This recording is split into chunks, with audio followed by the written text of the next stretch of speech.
Right, today's job, I'm taking out this Ideal Classic.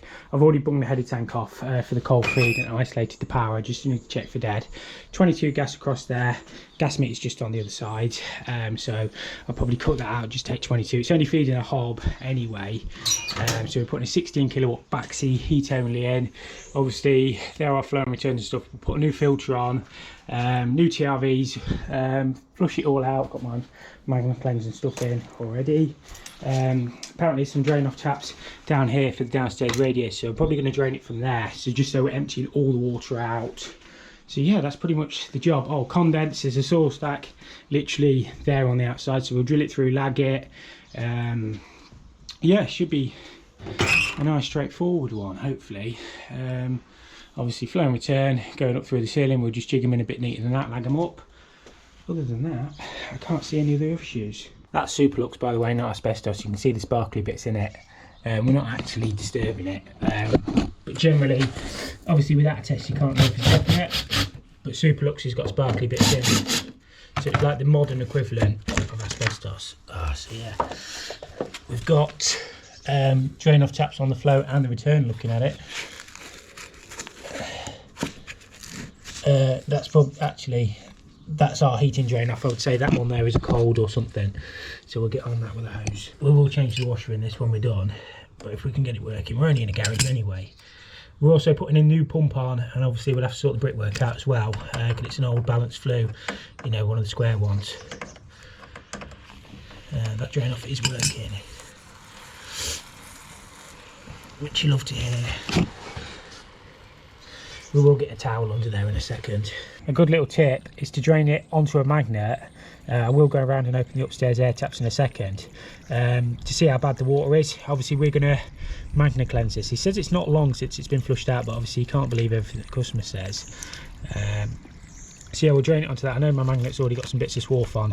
That was actually from a pipe threader when I was threading. So yeah, we'll just leave it like that and see if it picks anything up. Already picking a little bit up, look. Right, while that's draining, we're going to do a let-by tightness test on the meter. So we're just doing a tightness test now. Obviously this is our gas run gas meter. It's all been sealed. We've got seals on there, emergency contact numbers, on-off tape. So everything looks okay on that. The box is labelled up with a G. This is our current boiler flue. Obviously we're going to have to make good brickwork. Condenser is going to go into this stack, so it's just a case of bossing across. So literally we'll just drill it straight through, lag that piece. Other than that, it shouldn't be too bad.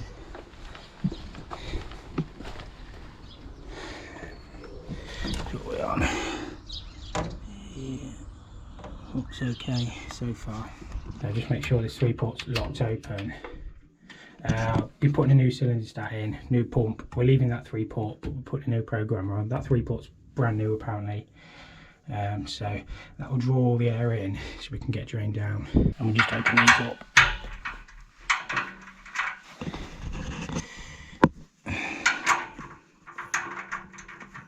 Make sure they're breathing in. We've got to put TRVs on this system as well, because there aren't any on most of the radiators. We'll just get all these electrics disconnected. The reason I've gone for a backseat here is, well, A, I like the backseats. B, obviously we've got no pump overrun connection, so it just makes sense on these jobs, because obviously the backseat,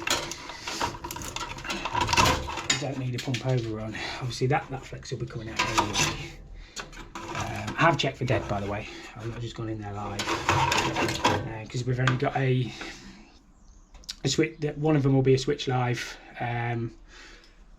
which fires for boilers. That's all we need on this. These Ideal Classics, well, we'll have to get the flue disconnected, but the case screws are just through there and there. That case will pull off then. Good boilers to be fair, but customers just wants a change. This has gone really noisy. It's fair enough. I mean, it's probably 30 years old. It's older than me, this.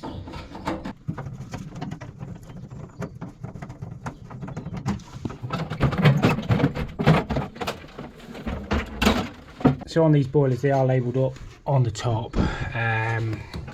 that's our return. Somebody's already put the filter on, so that was the pumped return, and that was the pumped flow.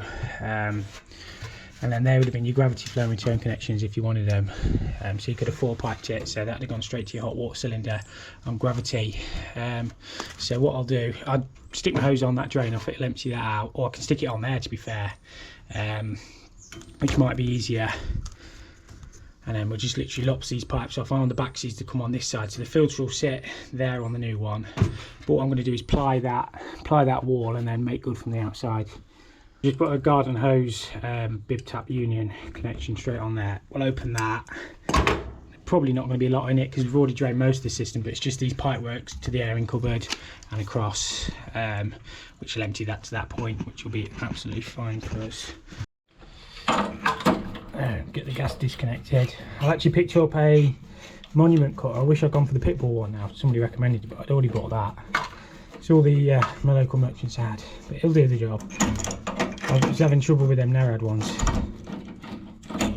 So that's just it. It's actually well, I think it was branded up. Oh, what's the? I can't remember the suppliers. It wasn't branded up as Monument, but it is a Monument.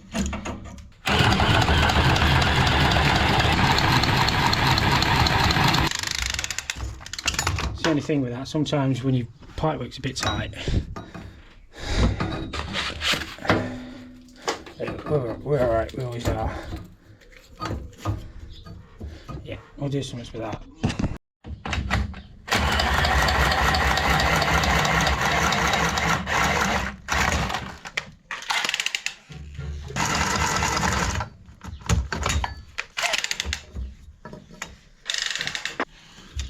We'll just label them up before we forget. Return, go. Oh, I'll try and straighten that up where it comes through as well. Right, so the boiler's all disconnected. I'm just popping a cap on there. So when I lift it off, no insulation or anything drops in my gas pipe. I'm going to alter that anyway, and I know I can't use speed fit on gas, but I'm just using it to literally blank off while I lift the boiler off the wall.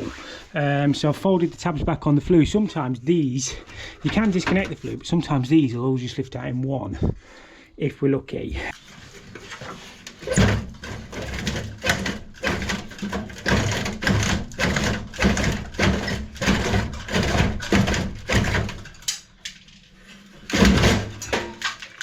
Yeah, just give them a good American, a good yank, and it'll pull out. You've got to be careful because they are heavy.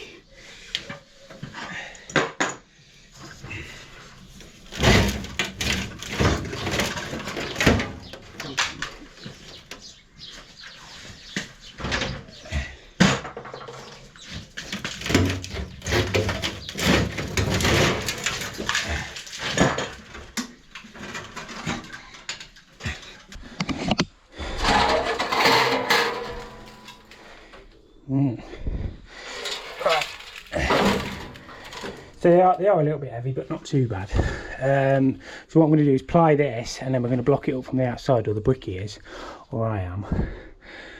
I've got some bricks to match as well, I think. So get that plate off, get this plied. I'm actually going rear flue with the back seat, so I'll go out about there somewhere. Flue's getting a bit crispy on it. That's actually been siliconed up, look.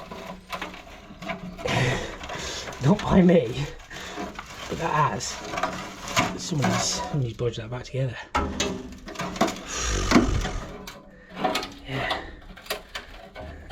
Yep. Not, I would never do that. But yeah, it's surprising what people do in it.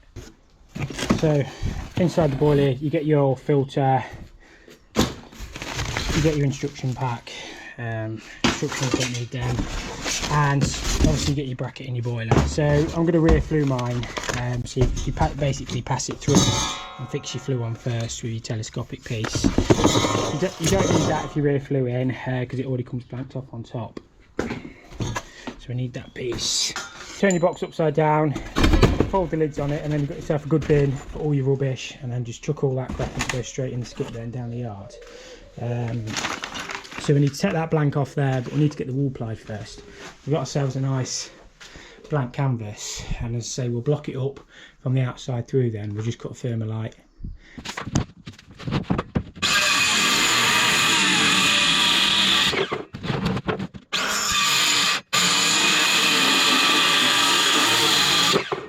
So say, because I'm going rear through, I'll cut a hole that's perfectly fine to mount boilers on plywood now.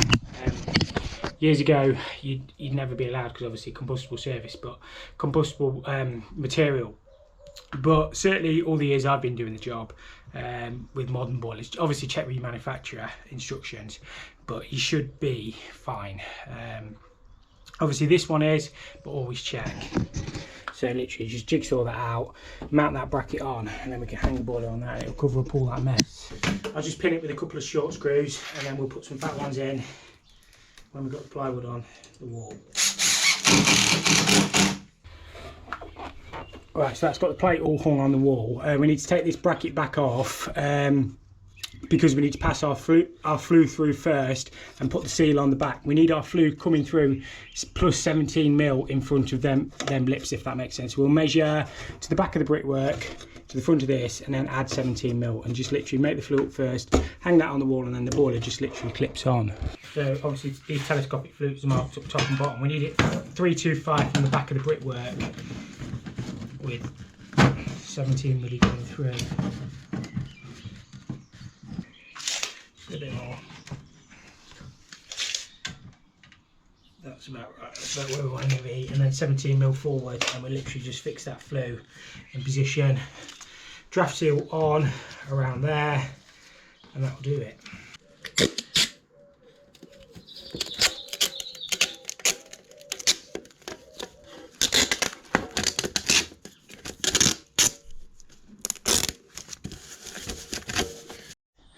Make sure everything's really greased up. They do send you grease. So yeah, get all your O-rings lubed up, and then we can just drop that straight onto our bracket then.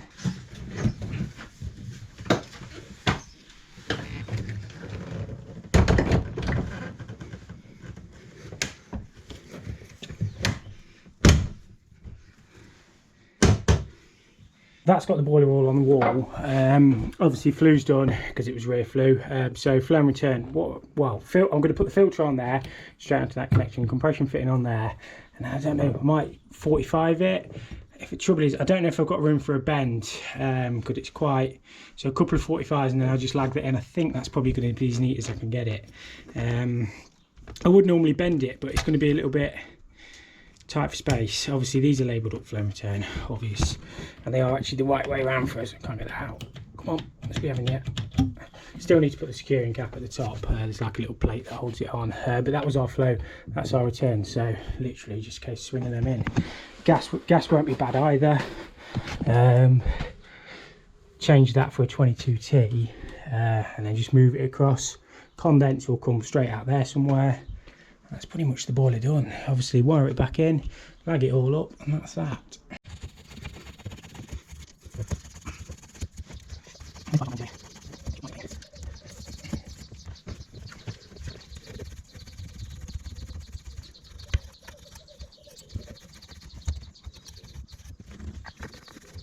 So filter goes on the return, just to capture any muck that might be left in the system. Obviously we need to flush it all out and clean it, and my Magna Cleanse will bolt straight onto this Magna Clean unit, so it makes life a bit easier, if you like.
What we thinking?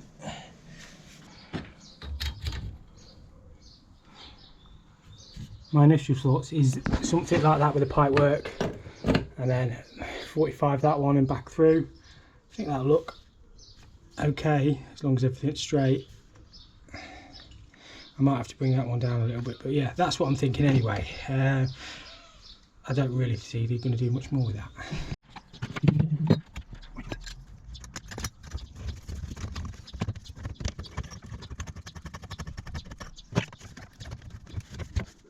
Alright, yeah, I think that'll be okay. Then also you can say, well, I'm not going to get the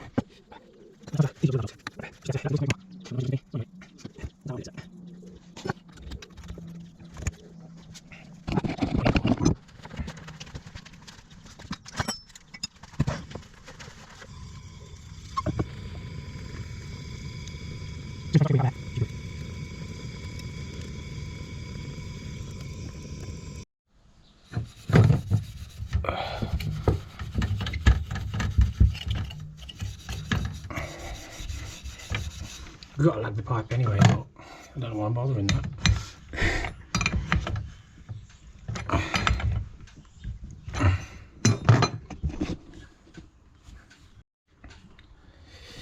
I soldered that one up out of position because I don't want to melt it onto my compression fitting, so you want to be able to undo that in the future, and then I'll just solder that one up in. I've got plenty of like movement on my pipe, so I can lift it up and in.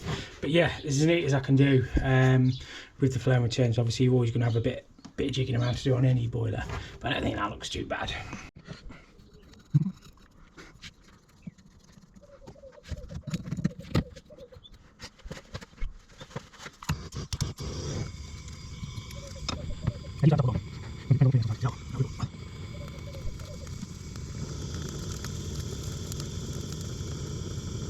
As soon as they touch the green.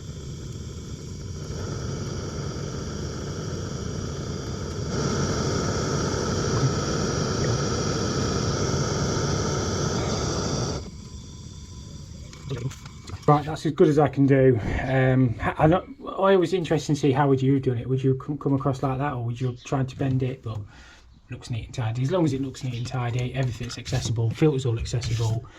Solder rod gas connection up out of position.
Right, that's the gas all done. Next job is my condense. On these, they just send that bit's capped off, and then you just got a rubber bung that pushes on there, like so. And then we'll just take 3/4, but we'll increase it to 1 1/4. Stack's about there, so I might actually step it in front.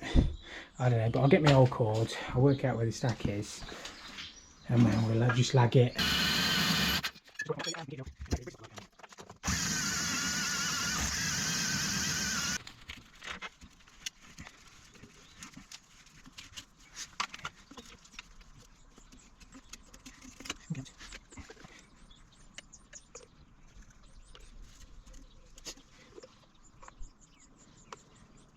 So I decided to do that. I've obviously got to lag that along with the copper pipe works, but I'm just going to get this wired into the spur.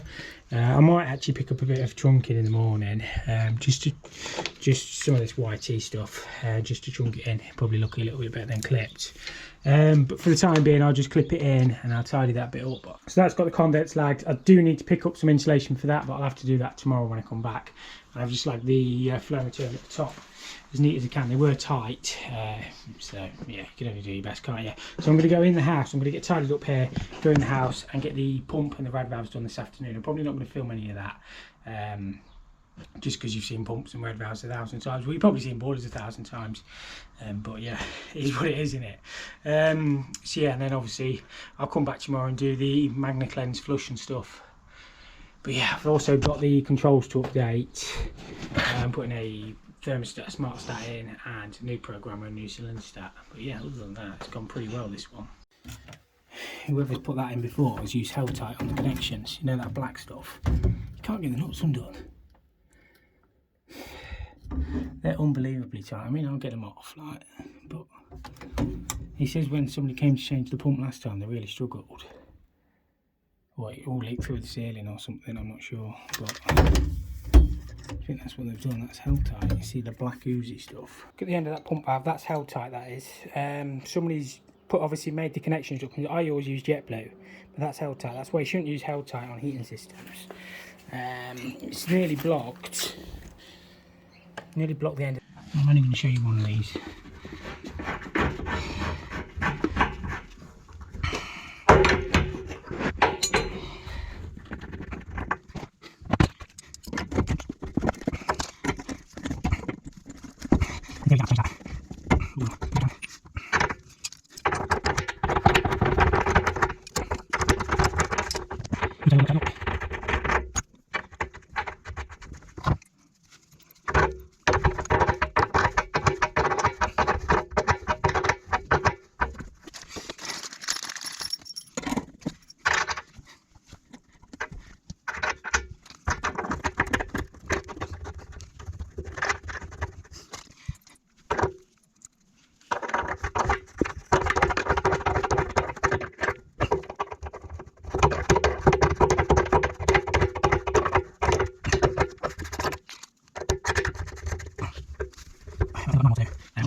Right, so I'm back on this one today. I've been round and done all the TRVs. I took all the wheel heads off.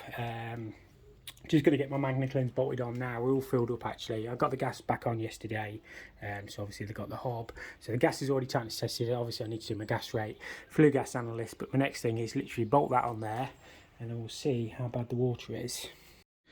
The unit's all filled up, ready to rock and roll, so we should just be able to power the boiler up now and yeah, get the thing working. I think my washers are about wore out. That one's weeping a bit, but maybe put some silicone grease on them next time.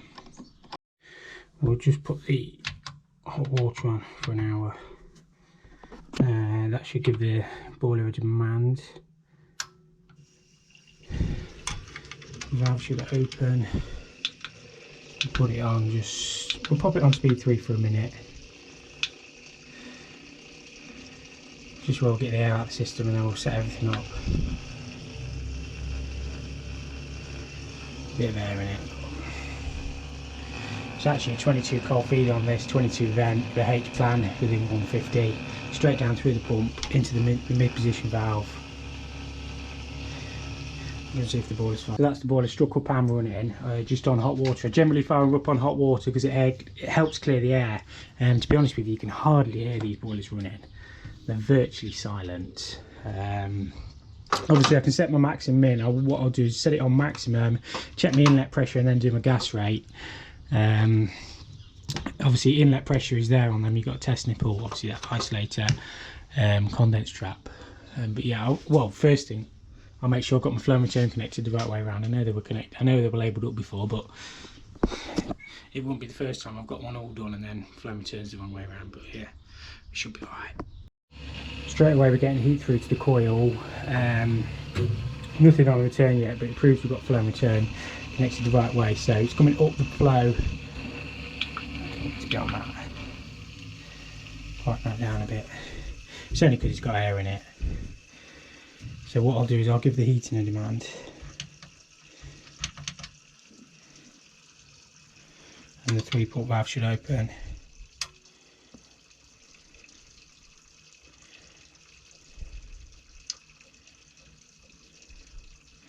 which it has done. Beautiful. Yeah, that's fine. Still got that to change. It picked up a fair bit, considering that was a fairly clean-ish system. Not too bad anyway. So I've been around, checked all the rads. Everything's purring away nicely. So I've just got my paperwork to fill out. That's all done. So yeah, always worth. Well, you've got to do it anyway for your warranties and stuff. So yeah, always make sure your system's clean. Right, that's got that job all sorted. It went okay, that one actually. I do enjoy doing the odd boiler swap. I used to do a lot more than I do now. When I was doing them all the time, it was just a bit, I don't know, I just like a variety really of different jobs. But it never really bothers me what I'm doing as long as I'm busy. So yeah, one interesting thing on that job, well, I don't know about interesting, I was the only installer to quote for TRVs. He'd had a few quotes. One was actually from a large national company, and they'd all said they didn't need to have the TRVs fitted. There was only 2 TRVs in the house, or two radiators with TRVs on previously, so none of the lounge, none of the bedrooms, and the only 2 that he had were actually the bathroom. So obviously I've put all TRVs on, I've made sure the system was clean, made sure the system was all balanced. So yeah, hopefully he's got a good boiler and a good system now. So yeah, as always, thank you so much for watching. It's actually, this will be going out on Good Friday. I don't know if it'll be good for me, but it's supposed to be Good Friday, isn't it? But I'm actually going to try and get away over the weekend, so there's probably going to be no video on Monday, so the next video will be the following Friday, so a week from when this video goes out. So yeah, hopefully you have a fantastic weekend, whatever you're doing. Hopefully the weather stays decent, and we'll catch you all next week.